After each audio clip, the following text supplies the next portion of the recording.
Frank, during the season, you emphasized the protection of the rim clearly in the way that you played, and the defense was kind of consistently in that upper echelon. I wondered what you thought is going to be transferable to the postseason, specifically in this Orlando situation, and if there's anything that you've kind of added or tweaked about the way that you guys want to play there. Well, our defense has evolved throughout the course of the year, but it still comes down to beginning with a paint-first mindset and building your defense from the inside out. And we've developed a scheme that hopefully intelligently keeps our length at the basket, challenges our group of any size to put their body in front of the ball when it comes to the basket and cover all threats, rollers, drivers, back cutters, offensive rebounders, any threat like that. We want to put our body in front of the ball and have that mindset. It's worked for us at a pretty high level so far, and hopefully that just gets strengthened into the playoffs.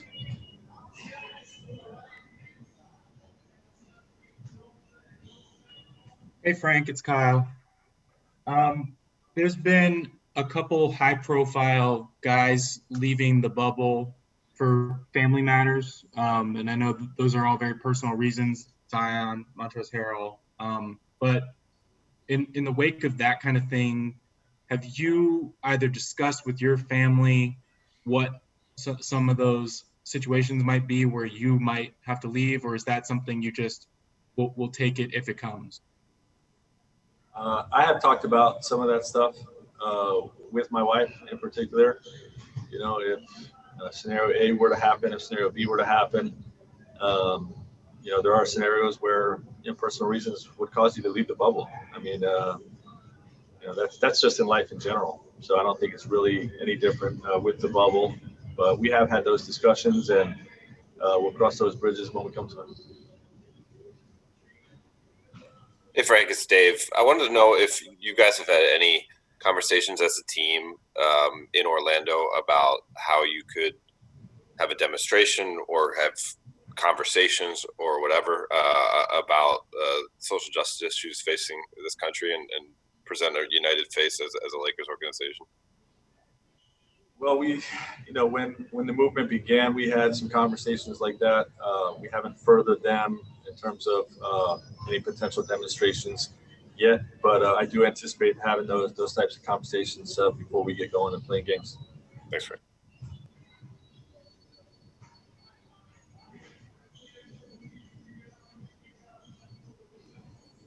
David? Hi, Coach. This is Davide Chinellato from Italy. Hope you hear me well. My question is about the league deciding to considering only the games you played before the lockdown for the awards. And I'm curious about who would you vote for Coach of the Year? You can vote for yourself. I could not coach if I cannot vote for myself. Obviously that's a tough one. I think so many people have done great jobs. Obviously, Coach Bud and Coach Nurse out east, doing what they've done has been very impressive. Billy the Kid in OKC with a team that didn't necessarily have high expectations, has done a great job. Taylor Jenkins has done a great job in Memphis. Why don't I give it to my former Indiana buddy, Brad Stevens, for doing a great job, losing Kyrie Irving and a few others. Al Horford, changing the whole identity of their team and having a great season. I would probably vote for Brad. Hey, Frank, Melissa Rowland here. Along those same lines with the awards going through March 11, do you think that LeBron James deserves to be MVP of this season? Absolutely. Nobody impacts winning more than LeBron James. I do believe that he should be the MVP this year. I believe that he should be the MVP, and I believe Anthony Davis should be the Defensive Player of the Year. I hope those awards go to our two players. That's not to take anything away from some of the other candidates, but from what LeBron means to our team, even before the season begins, when the roster is being put together, with the number of guys that are on the Lakers because LeBron James is here and want to play with him, I think it starts there. And then obviously, what he's able to do on the basketball court, orchestrating the offense, leading the league in assists, and really setting a tone on the defensive end. We're the third best defense in the NBA, best in the West, and a lot of that comes from his commitment this season, which has been greater than the last few years, from what I'm told. Has really, set us apart in terms of being the best record currently in the Western Conference. And like I said, I'm hopeful those two awards go to those two players. Lisa, last question.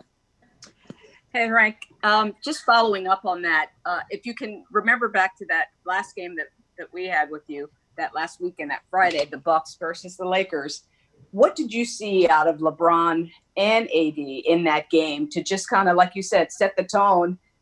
Of course, awards aren't won in a single game, but what did you see out of both of your guys that kind of make your point, what you just said about you think your guys should deserve those awards?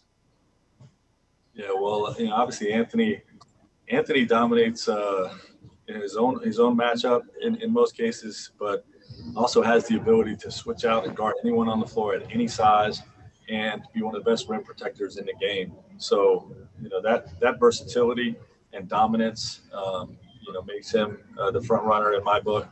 And in that weekend, LeBron took the toughest assignment in both games. He guarded Kawhi in the Clipper game and did a great job with him there, and then he guarded Giannis in the Bucks game when AD was in foul trouble and did a great job in those two situations. So if you're looking at what he was able to do on the defensive end, combined with the dominance that he exhibits, with not just scoring the ball, assisting the ball, but orchestrating our offense, leading us on the break. I think that weekend was probably a great indicator or a great measuring stick to those two awards. Thanks for watching ESPN on YouTube. For live streaming sports and premium content, subscribe to ESPN+.